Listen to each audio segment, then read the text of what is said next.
Este é o 7º vídeo da série O Cristão Toma Consciência do Seu Valor, num diálogo com o teólogo e psicólogo cristão Anthony Huckman, que escreveu esta pequena obra, O Cristão Toma Consciência do Seu Valor, no século passado, precisamente na década de 1970.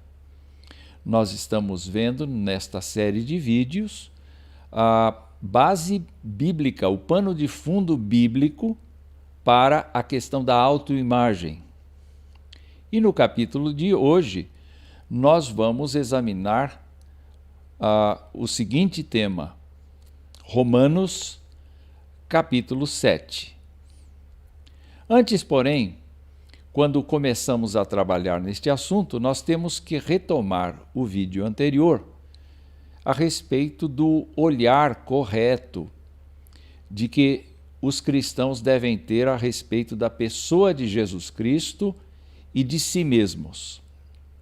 Se nós nos lembrarmos do vídeo anterior, nós vamos então recordar que a autoimagem cristã bem entendida é o oposto mesmo do orgulho espiritual, porque alguém poderá perguntar: se o cristão tem uma autoimagem positiva, o que dizer do orgulho que ele pode ter por isso?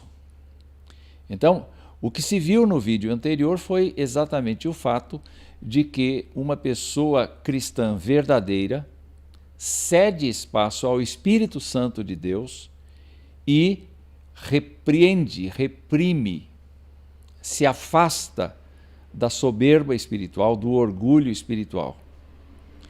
Porque esta pessoa está intimamente ligada a uma profunda convicção de pecado e o reconhecimento de sermos indignos da menor das bênçãos de Deus, é o que diz Huckman. Significa, então, não gloriar-se em si mesmo, mas em Cristo. Esta forma de pensar é especialmente proveniente da mentalidade do apóstolo Paulo na sua postura de não se gloriar na força, porque ele sabe que a força vem de Deus, o querer e o efetuar vem de Deus. A graça de Deus basta. Então, Paulo dizia que ele se gloriava nas fraquezas que tinha. Isto significa que, embora reconhecesse o seu pecado, o fato de ter sido um perseguidor da igreja, o apóstolo Paulo, na verdade, estava de bem com a vida, justamente pelo fato de reconhecer que Deus tinha feito morada nele. E isto o fazia um novo homem, que vivia a partir da fé. Ele dizia: para mim, o viver é Cristo. Já não sou eu quem vive. A vida que eu agora tenho-a na fé do Filho de Deus, o qual me amou e se entregou por mim. Neste vídeo de hoje, nós vamos então nos referir a Romanos capítulo 7. É uma passagem muito importante e que está sujeita a diversas interpretações, justamente por conta do fato de que as pessoas às vezes dizem: Paulo está falando de si mesmo. Ou então, numa outra posição, Paulo está falando de uma pessoa qualquer.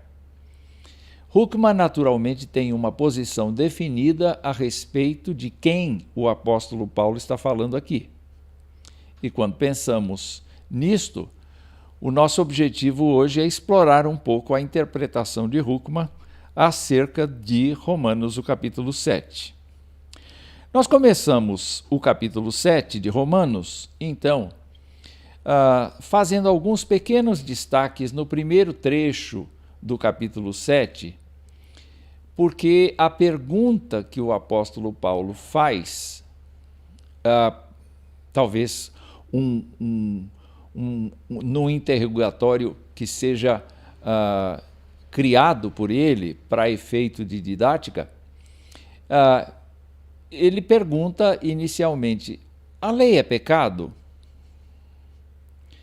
Então, por que a lei poderia ser pecado? Porque na argumentação que ele mesmo levanta, em seguida, ele vai afirmar que não conheceria o pecado se não houvesse uma regra que estabelecesse que aquilo que ele praticava era pecado. Vamos supor que a vida inteira você tenha passado por um lugar onde, de repente, alguém planta grama e coloca um cartaz dizendo é proibido passar pela grama. Até então, esta regra não estava posta. Então não havia necessariamente uma preocupação se podia atravessar aquela área ou não.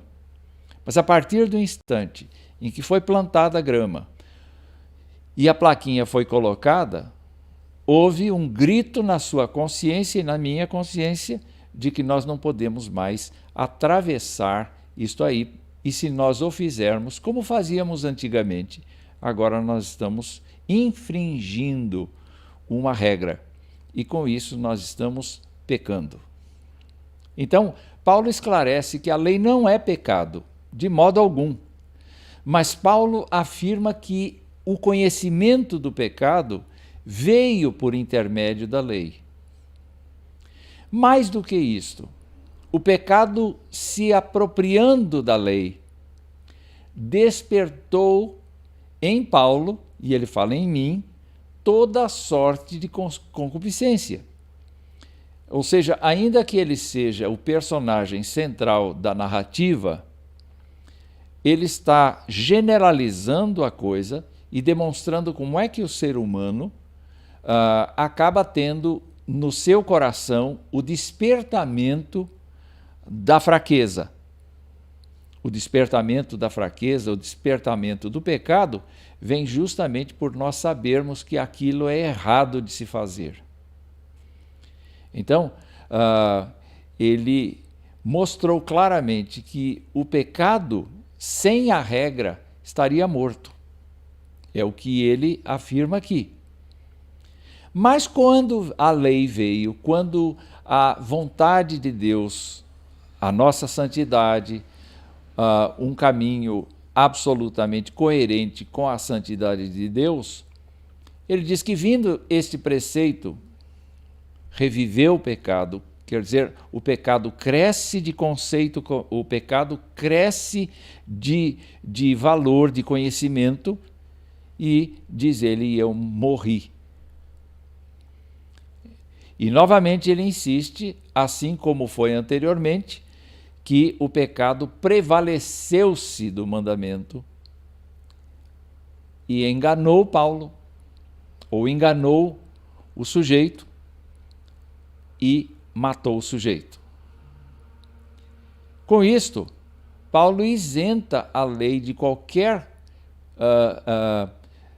situação em que ela possa dizer, não, a lei me faz pecar. Não, a lei não faz pecar. A lei faz a gente saber a verdade dos fatos. A lei aponta para aquilo que Deus deseja que seja feito. Então ela é santa. Ela tem a finalidade de demonstrar a santidade de Deus. Mas ela acaba denunciando o pecado. E o pecado, se aproveitando da lei, faz com que, então, nós sejamos absolutamente mortos, condenados. O apóstolo, então, prossegue, e é aí que entra o trecho principal discutido por Huckman, que vai nos ajudar, nesta hora, a responder esta pergunta que está aí do lado. Se um cristão tem que ter uma autoimagem positiva, e tudo parece muito bom, até aqui nós vimos que Deus usa da sua misericórdia, usa da sua graça. Mas como é que fica Romanos 7? Porque o apóstolo Paulo vai fazer um contraste aqui. A lei é espiritual, o ser humano é carnal, vendido à escravidão do pecado. O ser humano, Paulo afirma, nem mesmo compreende o seu modo de agir, pois não faz o que prefere, e sim o que detesta. A pergunta que Huckman quer responder é a seguinte: mas Paulo está falando de si mesmo porque ele está falando na primeira pessoa do singular. Nem mesmo compreendo o meu próprio modo de agir, pois não faço o que prefiro e sim o que detesto. Está falando dele? Ou está falando de alguém hipoteticamente? Bom, vamos prosseguir. Ele afirma mais embaixo: eu sei que em mim, isto é, na minha carne, na minha natureza pecaminosa, não habita bem nenhum, pois o querer o bem está em mim, mas não o fazê-lo. Ou seja, existe uma guerra em que a consciência é constantemente ferida pelas ações, pelos pensamentos, pelas palavras que vão contra aquilo que é bom, contra aquilo que é desejável, contra aquilo que nós gostaríamos de ver acontecendo. E, de novo, ele repete o conceito dizendo: eu não faço o bem que prefiro, mas o mal que eu não quero, esse faço. E aí, então, ele demonstra toda a impotência diante da lei, que tem uma natureza espiritual, como eu disse, e que mostra com toda clareza a vontade de Deus. Então, de jeito algum, o apóstolo Paulo está dizendo que a lei é pecaminosa, mas ele está demonstrando que ele, a pessoa que está na primeira pessoa do singular aí, é uma pessoa impotente diante da lei. Mais embaixo, ele vai dizer: ao querer fazer o bem, encontro a lei que o mal reside em mim. Então, no tocante ao homem interior, diz ele, tenho prazer na lei de Deus, mas vejo nos meus membros outra lei que, guerreando contra a lei da minha mente, me faz prisioneiro da lei do pecado que está nos meus membros. E ele chega à triste conclusão de que é um homem desventurado. Isso não é uma boa autoimagem, não é uma autoimagem positiva, mas é uma autoimagem negativa. E ele faz a pergunta: quem me livrará do corpo desta morte? Mas ele, ao mesmo tempo, dá graças a Deus. Por quê? Porque, ainda que ele tenha esta luta interior de mim mesmo com a mente, eu sou escravo da lei de Deus, mas segundo a carne da lei do pecado, ele vai, a partir de agora, trabalhar muito mais intensamente no capítulo 8 aquilo que é necessário para que o ser humano crente em Cristo tenha, sim, uma autoimagem positiva. Então, a pergunta que eu tenho aqui: será que esta passagem descreve a situação da pessoa regenerada? É a descrição da vida cristã normal? Huckman, naturalmente, tem um olhar que se afina com outros teólogos e, com certeza, está contra a outra posição que afirma que isto é uma descrição real do que o apóstolo Paulo sente, do que o apóstolo Paulo vive. Huckman discorda de que Paulo esteja falando de si mesmo, porque ele demonstrou pelos textos anteriores que nós estudamos a ideia de que é necessário nós focarmos toda a atenção para efeito de imagem de autoimagem no que Jesus Cristo fez pelo crente. Jesus Cristo libertou da culpa do pecado e da condenação. É conveniente para o crente viver do jeito de Romanos 7? Então, o que temos aqui? A conclusão de Huckman é muito simples. Eu penso, diz ele, que o que temos aqui em Romanos 7, de 13 a 25, é uma descrição não do homem regenerado, mas do homem não regenerado que está tentando enfrentar o pecado apenas com a lei, sem o poder do Espírito Santo. O retrato de um homem não regenerado, feito pela ótica de um homem regenerado, já que Paulo escreveu estas palavras após sua conversão.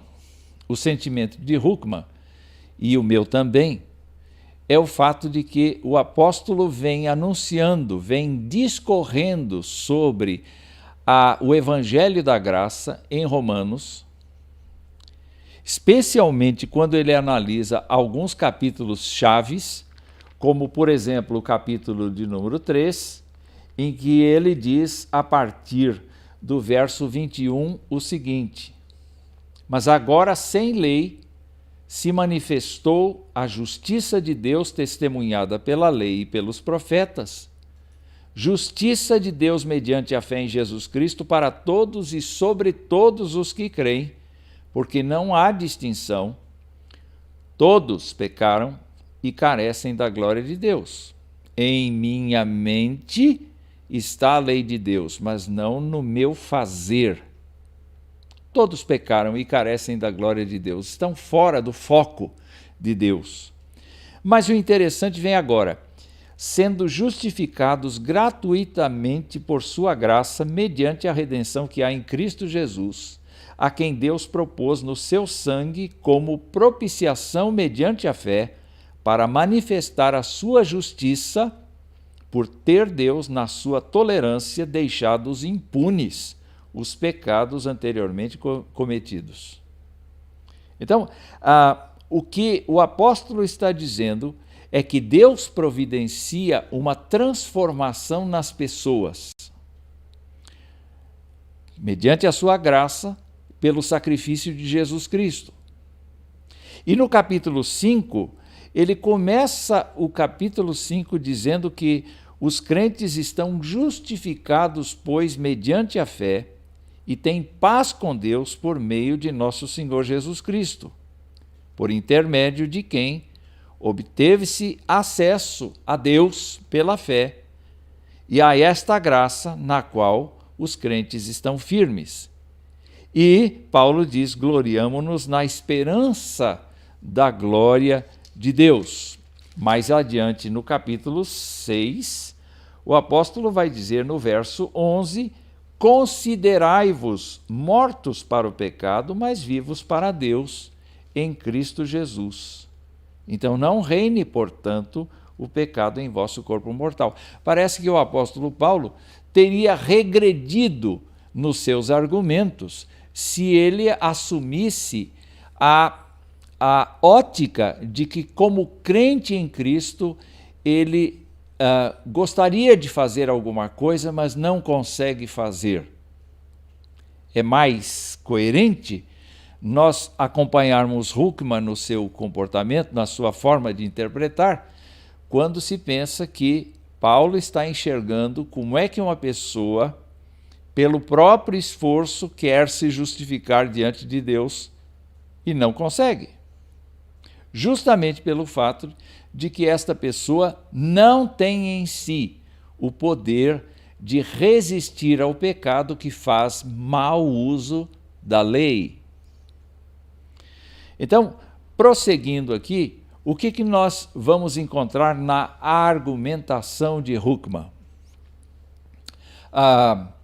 Huckman pega o trecho de Romanos capítulo 7, versículo 5, que é anterior, portanto, a discussão que nós estamos tendo aqui, e diz assim: porque quando vivíamos segundo a carne, note os verbos que Paulo usa aí, quando vivíamos segundo a carne, as paixões pecaminosas postas em realce pela lei operavam em nossos membros a fim de frutificarem para a morte. Não é? Então, se você olhar para o início do texto, Paulo pergunta: acaso o bom se me tornou em morte? De modo nenhum. Pelo contrário, o pecado, para se revelar como pecado por meio de uma coisa boa, que é a lei, causou-me a morte, a fim de que pelo mandamento se mostrasse sobremaneira maligno. Então, assim como a lei não tem o poder de salvar ninguém, porque ela mostra o padrão exigido, todavia, a lei tem o poder, então, de demonstrar que o pecado é totalmente maligno, porque demonstra claramente a nossa incompetência de cumpri-la, de fazer a vontade de Deus.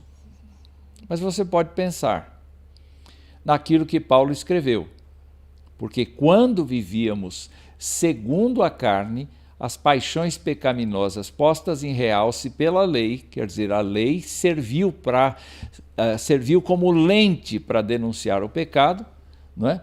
E demonstrar que nós tínhamos isso correndo nas nossas veias.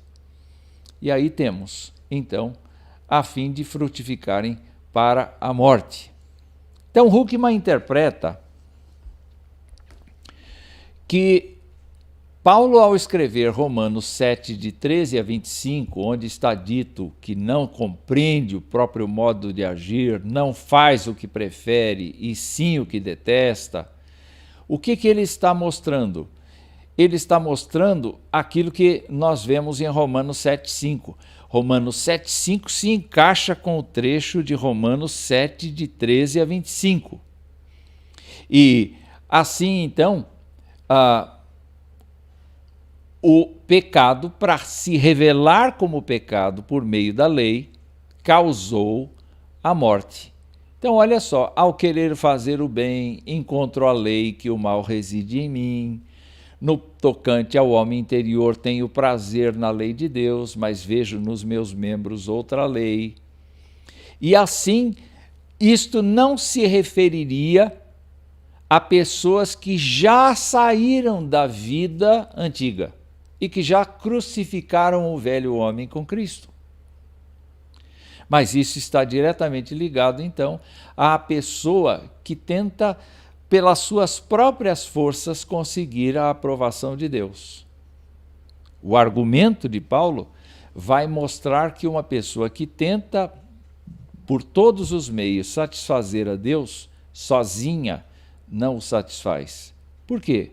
Porque não está nela a competência, a capacidade de fazer aquilo que Deus determina. Então, o apóstolo, ao falar aqui em Romanos, no versículo 5, ele diz exatamente disto: quando vivíamos segundo a carne, as paixões pecaminosas postas em realce pela lei operavam em nossos membros. É assim que funciona. Quando nós ainda estamos sem Jesus Cristo, por mais éticos, por mais eficientes na obediência à lei, nós vamos sempre encontrar e confrontar o nosso real estilo de vida. Então, não dá para se ter uma autoimagem positiva, biblicamente falando, sem que isso seja promovido pela graça e pelo Espírito Santo de Deus. Por outro lado, o apóstolo, ao iniciar este capítulo, precisamente no verso 4, tinha dito o seguinte: meus irmãos, também vós morrestes relativamente à lei.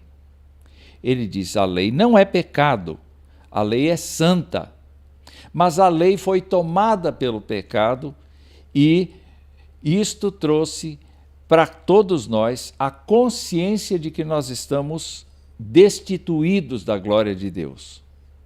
Então, o texto diz: também vós morrestes relativamente à lei por meio do corpo de Cristo, para pertencerdes a outro, a saber, aquele que ressuscitou dentre os mortos, a fim de que frutifiquemos para Deus. Ora, se Paulo está, então, nos preâmbulos deste capítulo 7, falando do fato de que nós estamos mortos relativamente à lei, nós os cristãos verdadeiros, nós agora pertencemos a outro Senhor, não mais ao pecado. E nós pertencemos àquele que ressuscitou dentre os mortos. E o objetivo da nossa existência agora é a fim de que frutifiquemos para Deus. Não se trata, portanto, de ficar remoendo: o que eu gostaria de fazer, isso eu não consigo porque eu sou pecador.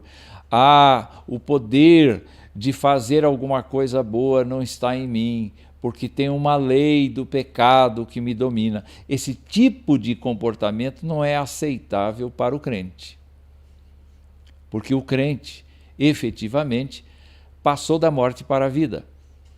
Passou do Senhor pecado para o Senhor Jesus Cristo. E agora existe para frutificar para Deus. E ele precisa incorporar isto no seu viver cotidiano. De maneira que, se alguém gostaria de pensar que Paulo está falando acerca desta crise que uma pessoa vive com a lei e o pecado dentro do seu coração, certamente esta palavra pertence sim àquela pessoa que ainda não tem Jesus Cristo. Ela pode pensar assim: ela vive essa guerra, ela quer o bem, mas não está apta para realizá-lo do jeito que Deus quer. Enquanto que o crente já foi libertado do velho estado, foi colocado no estado da graça e, por conta disso, ele deve frutificar para Deus. É a sua missão. Então, quando continuamos, Huckman sugere que o capítulo 7, o versículo 6, que está aí, seja totalmente relacionado com o capítulo 8 e não com o capítulo 7. Porque temos o seguinte: no verso 6 do capítulo 7, nós temos: agora, porém, libertados da lei, estamos mortos para aquilo a que estávamos sujeitos, de modo que serviremos em novidade de espírito e não na caducidade da letra. Nós não vamos servir a Deus obedecendo a lei. Nós vamos servir a Deus sendo libertados do jugo da lei, mas vivendo pela lei do Espírito Santo. E o apóstolo mostra isso no capítulo 8 de uma maneira muito clara. Nenhuma condenação há para os que estão em Cristo Jesus. Ainda que nós tenhamos consciência de que a vida espiritual é uma batalha constante, porque o espírito milita contra a carne e a carne milita contra o espírito, para que não façamos a nossa vontade, o que fica claro é que, ao invés da pessoa dizer assim: eu não consigo, eu quero fazer a vontade de Deus, mas não consigo, o apóstolo diz: nenhuma condenação há para os que estão em Cristo Jesus. Quem está em Cristo Jesus está livre desta condenação. Por quê? Porque a lei do Espírito da vida em Cristo Jesus te livrou da lei do pecado e da morte. Em outras palavras, não existe pessoa que efetivamente tenha sido libertada por Jesus Cristo do pecado e da morte, da lei do pecado e da morte, e ainda esteja vivendo nesta situação. O que eu gostaria de fazer, eu não consigo porque o pecado me domina. Então, o apóstolo diz mais adiante que pessoas crentes não andam segundo os ditames da velha natureza, da natureza carnal. O modo de olhar a vida é espiritual, é de discernir os tempos e as situações, é de buscar saber o que Deus pensa a respeito de uma determinada situação e viver de acordo com esta perspectiva divina. Porque o que está dentro do crente agora não é meramente a exigência da lei, mas é mais do que isso, é a presença do Espírito Santo de Deus. E é pelo Espírito Santo de Deus que uma pessoa, dependendo dele, vivendo para ele, em novidade de espírito e não na caducidade da letra, que a pessoa obedece à lei sem pensar que está obedecendo à lei. Então é interessante nós observarmos aqui que pessoas que andam segundo o Espírito cumprem o preceito da lei, sem ficar atrelados a regras. Porque simplesmente a ética do Espírito Santo faz com que os crentes glorifiquem a Cristo naquilo que fazem, naquilo que vivem, naquilo que pensam. Então, segundo Huckman, não cabe muito a ideia de pensar que Paulo tem uma crise de identidade no capítulo 7, dos versículos 13 a 25. Não está falando dele, mas está falando de uma pessoa que efetivamente tem a lei, conhece a lei. Talvez seja um bom fariseu como ele foi, talvez seja um bom judeu, talvez seja uma pessoa prosélita que guarda muito respeito pela lei mosaica, mas tem esse sentimento: eu não consigo cumprir esta lei. Agora, quando o crente sabe que Jesus Cristo entrou na sua vida para transformar a sua vida, então estamos libertados da lei. Estamos mortos para aquilo a que estávamos sujeitos, diz o texto. E estamos principalmente vivendo segundo o Espírito. E Paulo reforça esta ideia: os que se inclinam para a carne cogitam das coisas da carne, mas os que se inclinam para o Espírito, das coisas do Espírito. Tudo isso significa, então, a seguinte proposição de Huckman. O capítulo 7, o versículo 5, pode ser aplicado ao parágrafo que vem em seguida, a partir dos versos 13 até 25. Mas o versículo 6 do capítulo 7, Romanos 7, 6, não vai para este contexto imediato do capítulo 7, de 13 a 25, mas vai sim para o contexto de Romanos capítulo 1, de 1 até 11. Então Paulo vai demonstrar aqui o fato de que as pessoas que estão nessa condição de somente obedecer à lei podem ter esses sentimentos negativos, mas o crente não pode. O crente não deve. O crente deve absorver a ideia de que as pessoas em quem o Espírito de Deus está, não é? Vai não apenas trabalhar no seu coração, mas vai também reforçar a ideia da ressurreição dentre os mortos no futuro. Portanto, a autoimagem de um cristão não pode se basear em Romanos 7, mas em Romanos 8. Então, esta compreensão de Romanos 7, de 13 a 25, nos ajuda a ver mais claramente a questão da autoimagem do cristão. Huckman, de modo algum, deixa de mencionar constantemente a luta que há na vida cristã de nós entregarmos nossa vontade, nossos sentimentos, nossos complexos, nossas coisas pessoais e íntimas à direção do Espírito de Deus. Ele não descarta a luta constante que a gente tem que manter contra aquilo que é errado. Então ele admite, há luta na vida cristã, é claro. Mas essa luta deve ser empreendida não como uma mentalidade de constante derrota, e sim de vitória. É Romanos 8, e não Romanos 7, que retrata como é a vida cristã normal. Por isso mesmo, a base bíblica para a autoimagem do cristão vem não de Romanos 7, mas de Romanos 8. Se nós observarmos a continuidade de Romanos 8, nós vamos verificar aqui algumas coisas maravilhosas que Paulo diz a respeito do cristão.